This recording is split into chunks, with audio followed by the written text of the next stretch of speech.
Hi friends, welcome to tech support Tamil. Friends, நம்ம இதில் இதை பற்றி பார்க்க போகிறோம்னு பார்த்தீங்கன்னா, யூடியூப்பில் இருக்கிற ரொம்பவே டேஞ்சரான ஒரு பாலிசியை பற்றி தான் பார்க்க போகிறோம். அதுவும் யூடியூப் மானிட்டேஷனில் இருக்கிற ப்ராப்ளம். இதெல்லாம் நிறைய பேர் தெரிஞ்சு வச்சுங்க. ஏன்னா நிறைய பேர் தெரியாமல் பண்ணிடுறீங்க இந்த தப்பெல்லாம். அதனால் உங்களுக்கு பின்னாடி பிரச்சனை வந்ததுக்கப்புறம் இதை பற்றி தெரிஞ்சுக்க வரீங்க. நீங்கள் முன்னாடியே அந்த ப்ராப்ளத்தெல்லாம் பற்றி தெரிஞ்சு வச்சிங்கன்னா ரொம்ப நல்லதாக இருக்கும். அது என்ன ப்ராப்ளம்னா, YouTube monetization suspended due to related channel. இந்த ப்ராப்ளம் தான் அது. இது என்ன விஷயம்னா, இந்த சேனலோட ஓனர் வந்து மொத்தம் 3 சேனல் வச்சுருந்துருக்காரு. 3மே வந்து யூடியூப்பில் மானிட்டேஷன் வாங்கியிருக்கு. பணமும் பார்த்தீங்கன்னா அவர் வந்துட்டுருக்கு.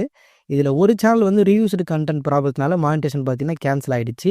உடனே யூடியூப் என்ன பண்ணிட்டாங்கன்னா, அவங்க தப்பே பண்ணாத மற்ற 2 சேனல், அதாவது ஒரிஜினல் கண்டென்ட் இருக்கிற அந்த மற்ற 2 சேனலையும் வந்து மானிட்டேஷனுக்கு வந்து கேன்சல் பண்ணிவிட்டு, suspended due to related channel இப்படி மெசேஜ் அனுப்பிச்சிருக்காங்க. என்ன ப்ரோ இப்படிலாம் நடக்குமா ப்ரோ அப்படின்னு கேட்டிங்கன்னா, இது தாங்க யூடியூப்ல இருக்க ரொம்பவே டேஞ்சரான பாலிசியே. உங்களுக்கு மானிட்டேஷன் கேன்சல் பண்ணுறதுனாலும் சரி, இல்லை உங்கள் சேனல் யூடியூப்லேருந்து டெலீட் பண்ணாலும் சரி, நீங்கள் வேறு ஏதாவது சேனல் வச்சுருக்கீங்கன்னா அந்த சேனலையும் யூடியூப் வந்து டெலீட் பண்ணிவிடுவாங்க. மானிட்டேஷன் கேன்சல் ஆனால் மற்ற சேனலுக்கும் மானிட்டேஷன் கேன்சல் ஆகிடும். இதில் நிறைய பேருக்கு டவுட் வரலாம், அது எப்படி ப்ரோ நாங்கள் வந்து சேனல் வச்சுக்கிறது அவங்களுக்கு தெரியும் அப்படின்னு கேட்டிங்கன்னா, உங்களோட ஃபோன் நம்பர், இமெயில் அட்ரஸ், அதேமாரி யூஸ் பண்ணுற ஃபோனு, ஆட்சன்ஸ் அக்கௌண்ட், இது எல்லாத்தையும் வந்து ஒரே இடத்துல, அதாவது 2-3 சேனலுக்கு நீங்கள் கனெக்ட் பண்ணி வச்சுருந்தீங்க. அதாவது இன்னும் குறிப்பாக சொல்லணும்னா, நீங்கள் வச்சுருக்க எல்லா சேனலுக்கும் சேமாக கொடுத்து வச்சுருக்கீங்க அப்படின்னா, கண்டிப்பாக அதுவும் உங்கள் சேனலில் அவங்களுக்கு தெரியும். ஓகேங்களா?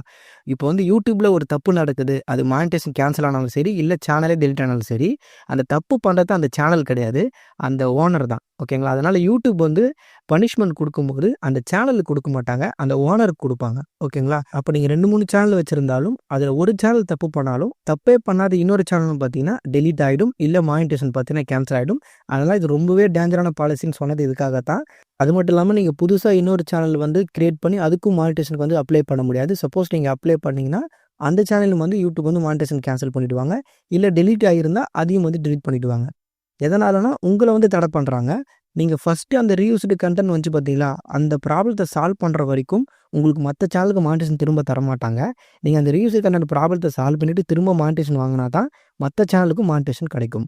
என்ன ப்ரோ இதுக்கு வேறு வழி இல்லை ப்ரோன்னு கேட்டிங்கன்னா, ஆமாங்க, வேறு வழியே கிடையாதுங்க. இதுதான் ஒரே வழி. நீங்கள் ஃபஸ்ட்டு தப்பு பண்ண அந்த சேனலுக்கு வந்து திரும்ப மானிட்டேஷன் வாங்கினா மட்டும்தான் உங்களால் திரும்பவும் பார்த்தீங்கன்னா மற்ற சேனலுக்கு மானிட்டேஷன் வாங்க முடியும்.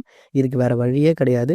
நீங்கள் நினைக்கலாம், இல்லை நம்ம டெலீட் பண்ணிடலாம், இல்லை வேறு ஓனருக்கு மாற்றிடலாம், அப்படி என்ன பண்ணாலுமே அவங்க ஈஸியாக கண்டுபிடிச்சிருவாங்க. அது மட்டும் இல்லாமல் வேறு யாராவது மானிட்டேஷன் வாங்கியிருக்கிறாங்க, நீங்கள் அவங்க சேனலுக்கு மாற்றி விட்றீங்கன்னா அந்த சேனலில் உங்கள் சேனல் நினச்சி அவங்க டெலீட் பண்ணவும் வாய்ப்பு இருக்குது. ஓகேங்களா? அதனால் வேறு எதுவும் புதுசாக ட்ரை பண்ணாதீங்க. ஃபஸ்ட்டு தப்பு பண்ண அந்த சேனலை ரெடி பண்ண பாருங்கள். ரெடி பண்ணால் ஆட்டோமேட்டிக்காக எந்த சேனலுக்கும் வந்து மானிட்டேஷன் கிடைக்க ஆரம்பிச்சிடும். உங்களுக்கு தெரியுது நீங்கள் ட்ரை பண்ணுற கண்டென்ட் வந்து ரிவ்யூஸ்டு கண்டென்ட் இருக்குது, இல்லை வேறு ஏதாவது யூடியூப்பில் வந்து கம்யூனிட்டி கைட்லைன்ஸ் ஏதாவது மீறுற மாதிரி இருக்குது அப்படின்னா, அந்த சேனல்லாம் தனித்தனி ஆட்சன்ஸ் அக்கௌண்ட்டில் போட்டு வைக்கிறது நல்லது. ஓகேங்களா? அதேமாரி தனித்தனி மொபைல் நம்பர் கொடுக்கறது நல்லது, தனித்தனி ஃபோன் கொடுக்கறது நல்லது, தனித்தனி இமெயில் அட்ரஸ் கொடுக்கறது நல்லது. ஓகேங்களா? இந்த மாதிரி பண்ணி வைக்கும்போது தான் சேனல் வந்து பாதிக்காது.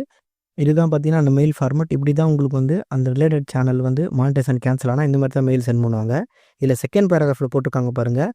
நீங்கள் ஆல்ரெடி வேறு ஏதாவது சேனல் வச்சுருந்தீங்க அப்படின்னாலும், இல்லை புதுசாக இன்னொரு சேனல் கிரியேட் பண்ணாலும் சரி, அது எல்லாத்துக்குமே பொருந்தும் இந்த பாலிசி.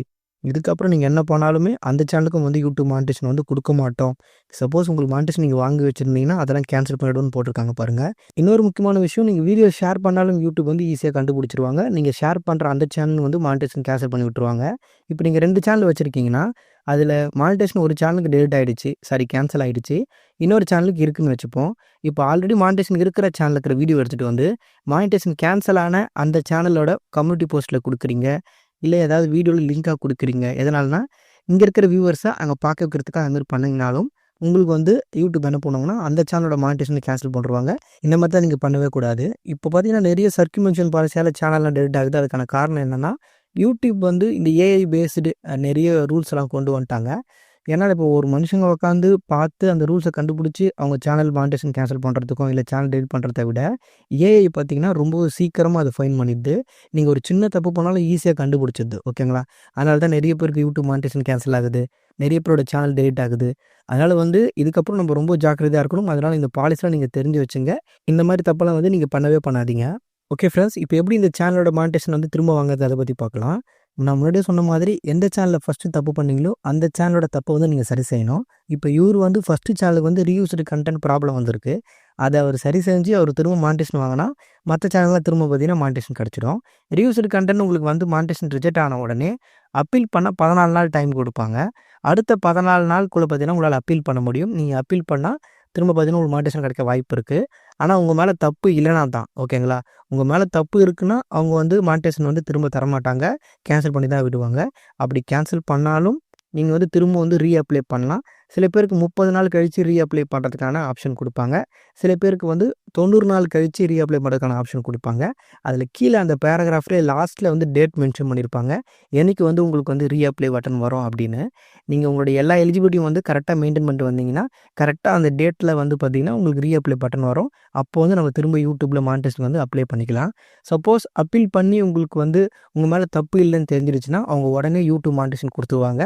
இந்த ப்ராப்ளம் எல்லாம் உடனே சால்வ் ஆகிடும். மற்ற சேனலுக்கும் பார்த்தீங்கன்னா திரும்ப யூடியூப் மானிட்டேஷன் பார்த்தீங்கன்னா கிடச்சிடும்.